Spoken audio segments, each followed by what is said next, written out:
Welcome to the Writing in Your Jammies podcast. I'm your host, Jeannie Hall, and I'm a creative inspiration coach who helps writers reignite their creative sparks. This podcast is here to help you knock down any barriers that stand between you and your dreams. You can do it. Join me.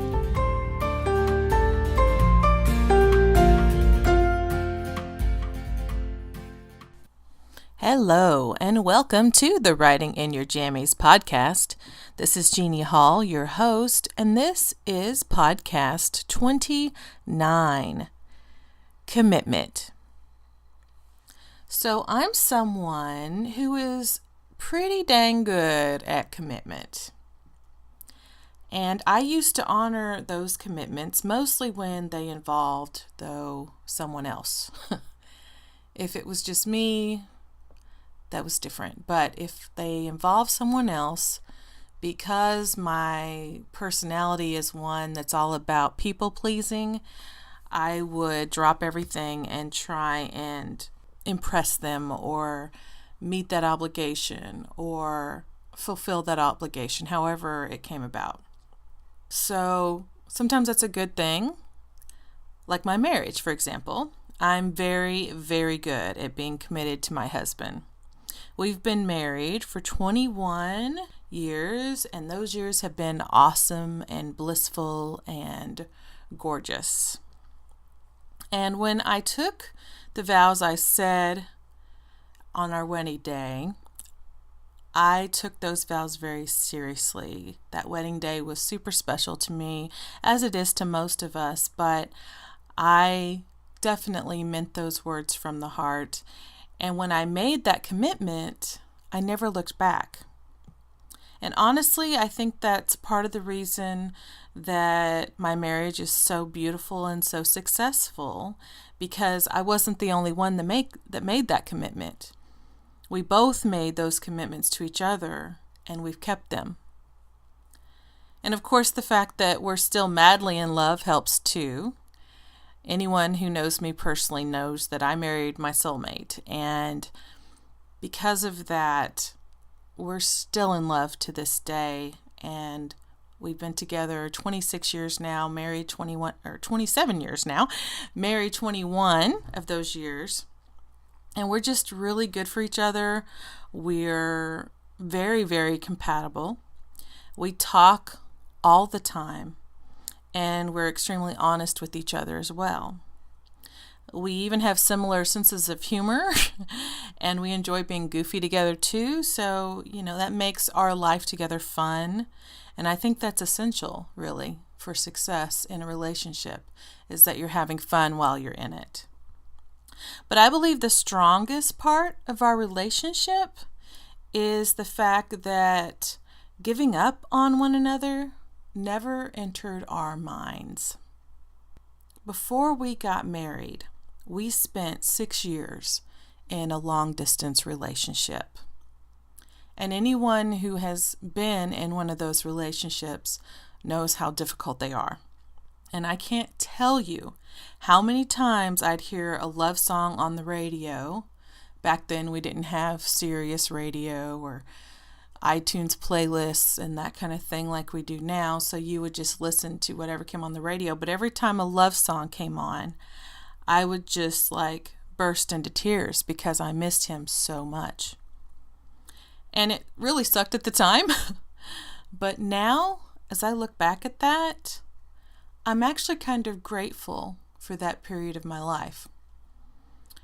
And it's not because we were apart, because that part definitely sucked. There's no getting around that. But because we spent a lot of that 6 years thinking exclusively about the other person. We thought of each other all the time. I would go as far as to say that we pined for each other. And so once we were able to be together full time, we didn't dare take one another for granted. Not ever.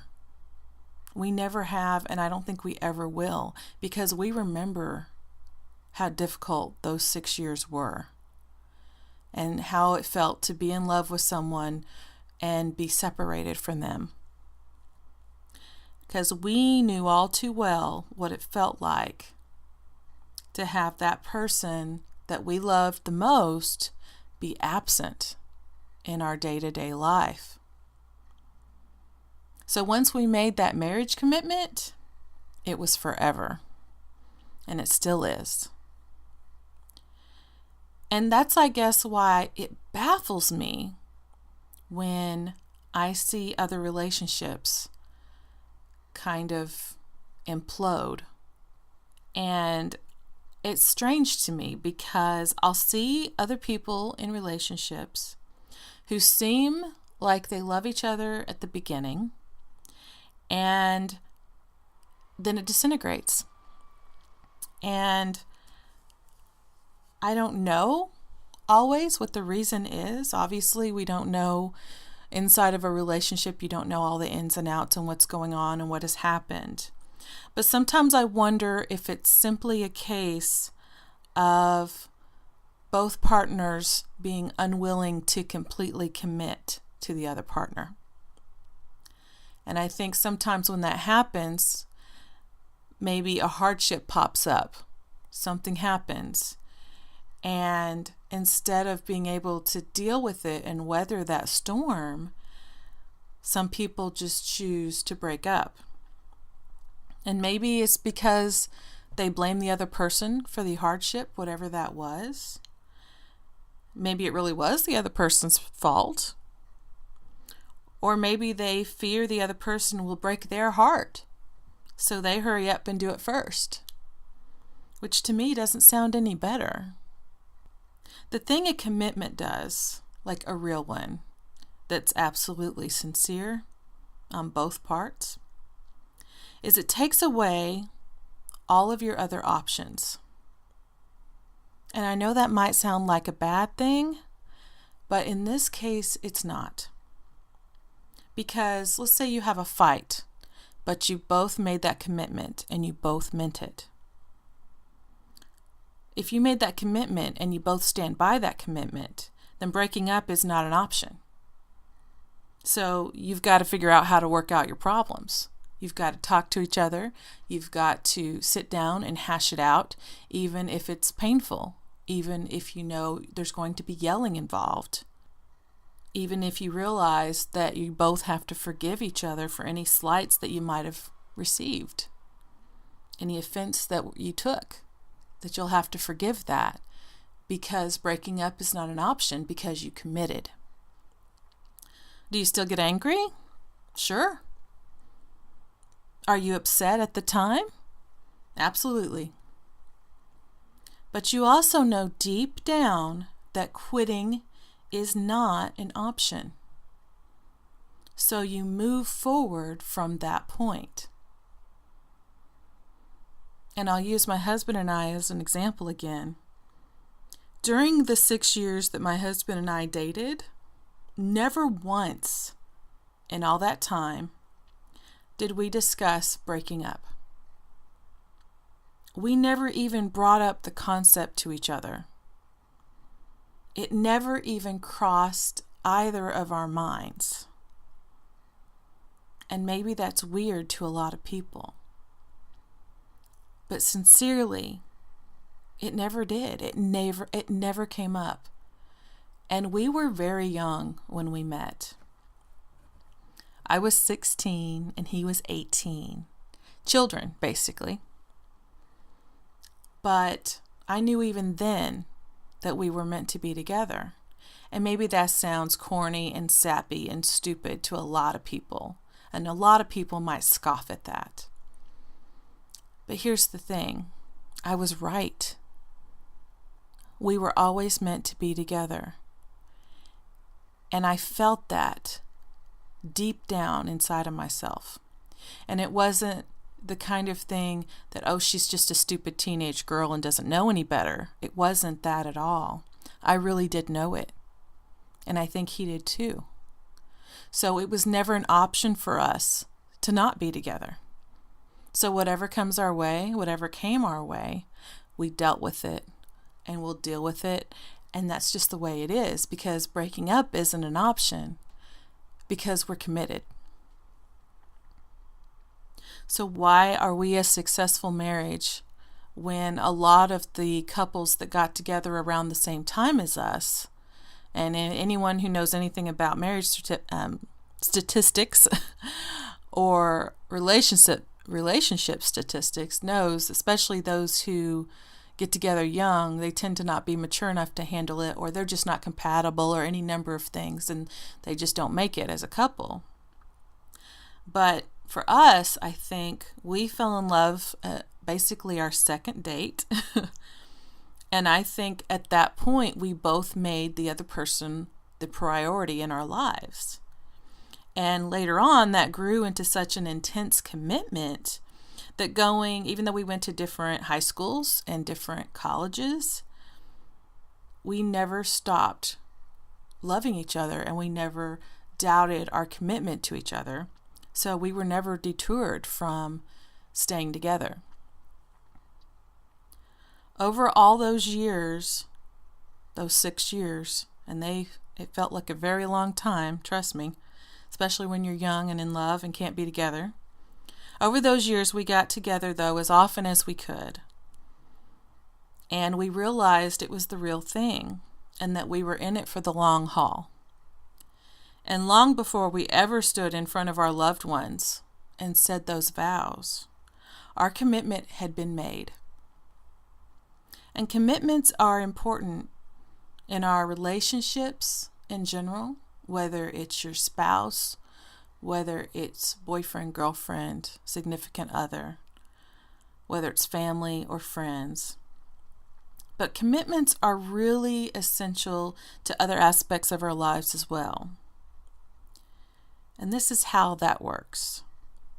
Our willingness to commit to our goals is something that you hear a lot about this today. There's a lot of stuff out there on, like anytime I'm on social media, I see lots of like goal worksheets and planners and planning and calendars and all sorts of stuff. And those are great. They really are. Planning is something that I'm actually attempting to improve in my life now, even though it doesn't come that naturally to me. I'm not a huge planner, so that feels a little bit foreign to me, but I'm working on that.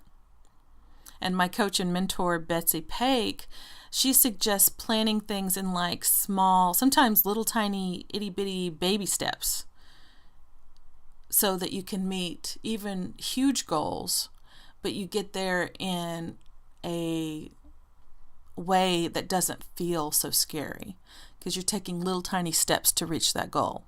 So it feels safe. You feel safe while you're doing that. And because if you try and take a giant leap that's radically different from anything you've ever known before, you're pretty likely to fall on your face or to retreat because you're scared and you stop. But if you take little tiny steps like Betsy says to do, you're much more likely to achieve that goal because the steps are doable.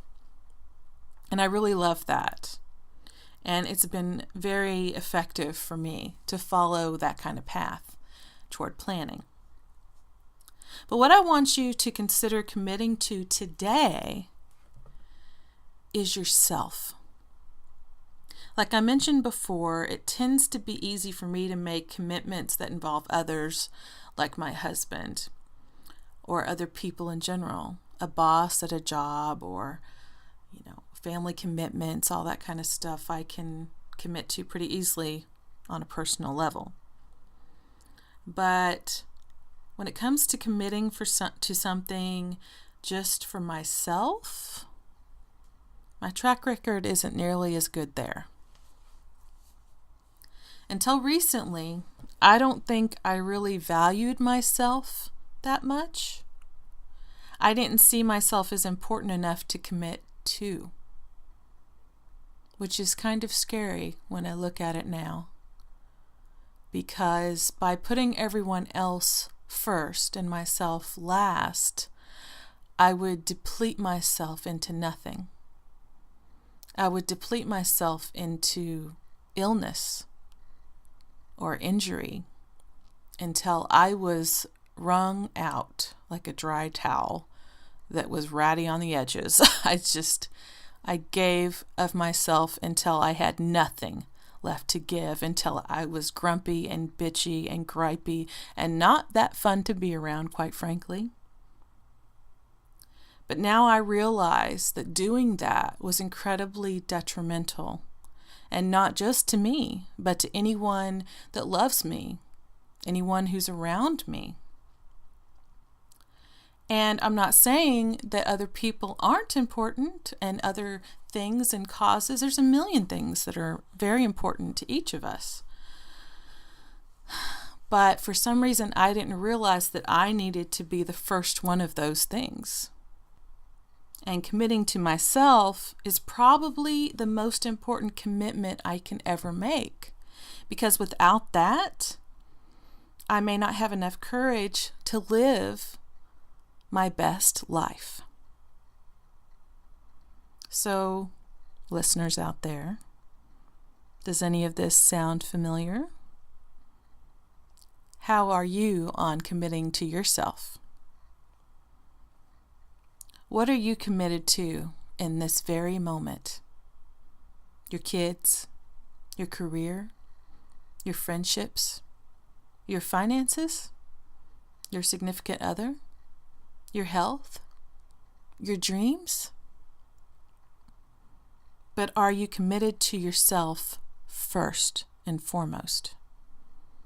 And I ask this question because if the answer is no, then it's going to be very, very easy for any dreams that you have that you're trying to act on. It's going to be very easy for you to be sidetracked from those. So let's say that maybe your dream, for my authors and writers out there, maybe your dream is to be a successful, best-selling novelist. And you start out okay. You maybe even get published. But then things seem to stagnate for some reason. And your inspiration flies out the window because other things in your life have pushed it out of the way. And then suddenly it's been weeks or months or even years since you pursued that dream, since you actually sat down and wrote anything that felt good to you. And you wonder, whatever happened to that beautiful best-selling dream you had? Or maybe you want to lose some weight. So you start a diet plan and an exercise regimen. So you do lose some weight for a while. You'll lose 10 or 20 or even 50 pounds.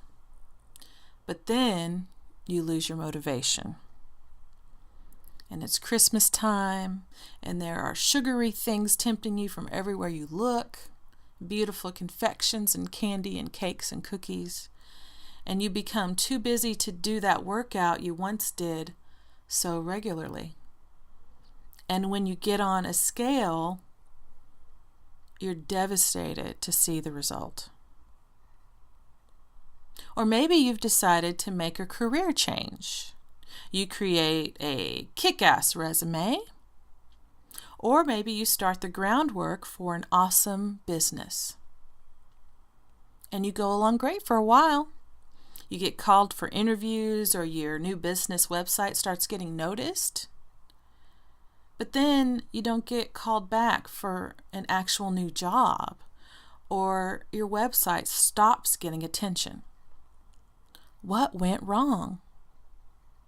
Usually at this point, we all begin to doubt ourselves, and worse, we tend to rake ourselves over the coals for it. And that's the worst part. Because every time we beat ourselves up over a perceived failure, we're making the situation so much worse. We're chipping away at any value or worthiness that we should always have for ourselves. We're chipping away at the love we should have for ourselves. And we'll say things like, "Stupid me, that novel is just sitting half finished on my laptop. Guess I'm not a writer after all. And I'm certainly never going to be a bestseller." Or, "Stupid me, I know I shouldn't eat all those sweets. Now I'll never reach my goal weight. Or, stupid me, I must not be worthy of a new job. I thought I was qualified enough to leave the sucky job I have now, but there must be something wrong with me. Or, I thought I'd be able to start my own business, but no one is noticing me. I must not be doing this right. Guess I'll stick to what I know, even though it's not all that fulfilling. You see the problem here? We undervalue ourselves. Over and over, we allow fear and doubt to rob us of our joy and our birthright. We were born to succeed, to thrive, to triumph. But success doesn't often come without falling down once in a while. And success often doesn't come without believing in ourselves. And that's the problem. That's the trick of things, is that we have to believe in ourselves before anyone else will. We have to be willing to be our own cheerleader. We have to be willing to say, I'm going to do this. I can continue to do this. Even if we cried all night the night before.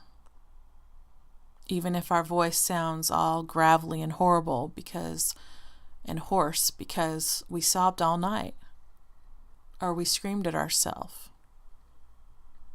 We have to be willing to come back and love ourselves to make that happen.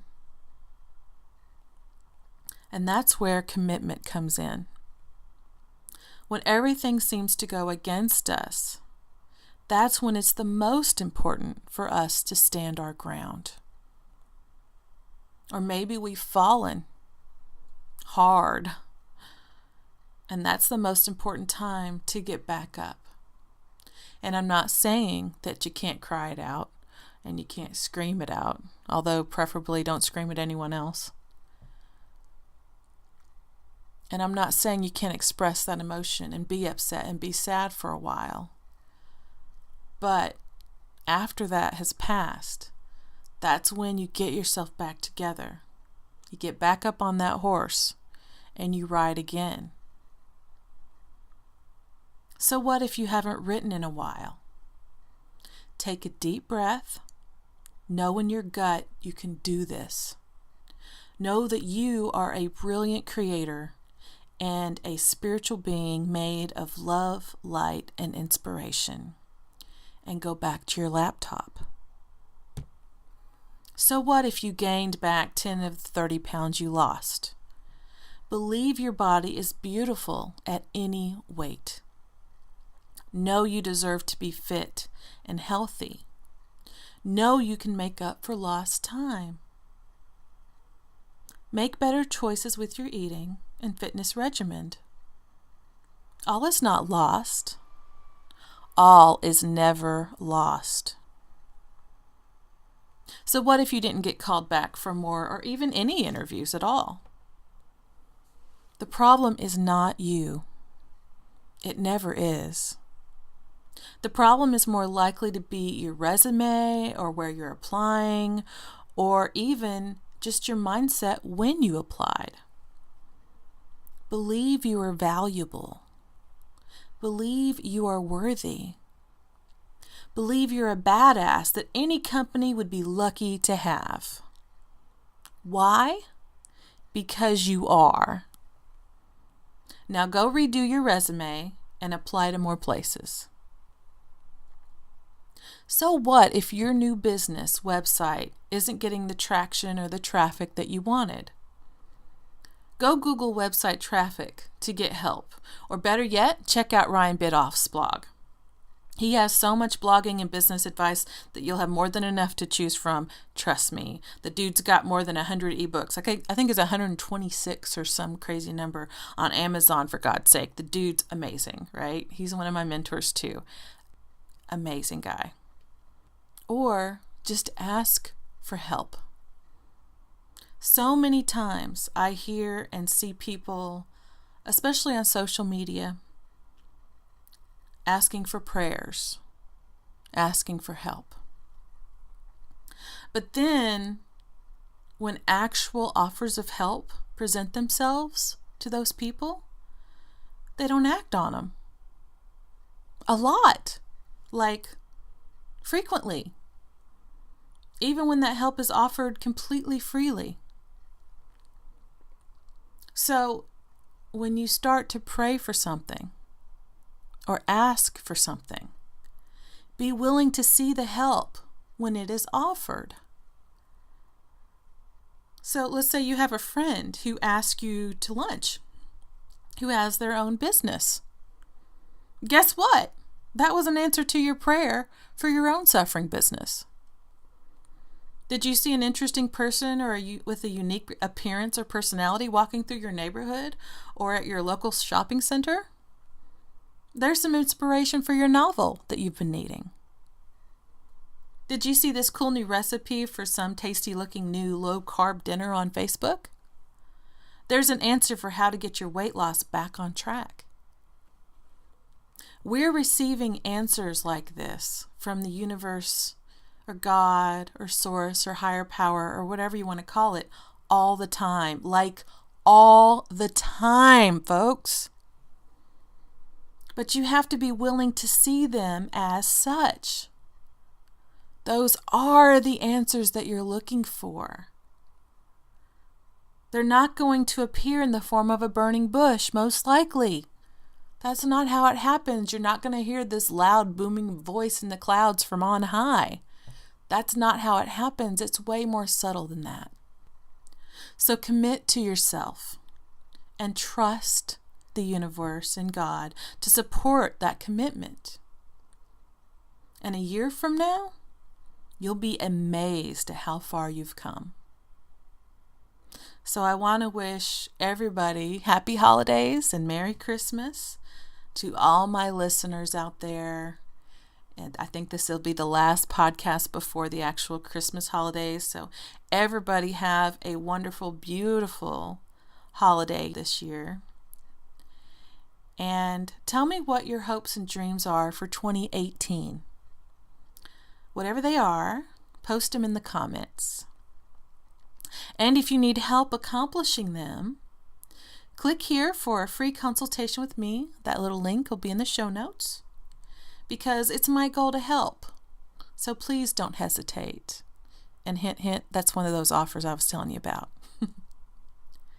So click to start the process. And as always, have a great day, week, month, and year. Bye-bye. Thanks so much for listening to the Writing in Your Jammies podcast.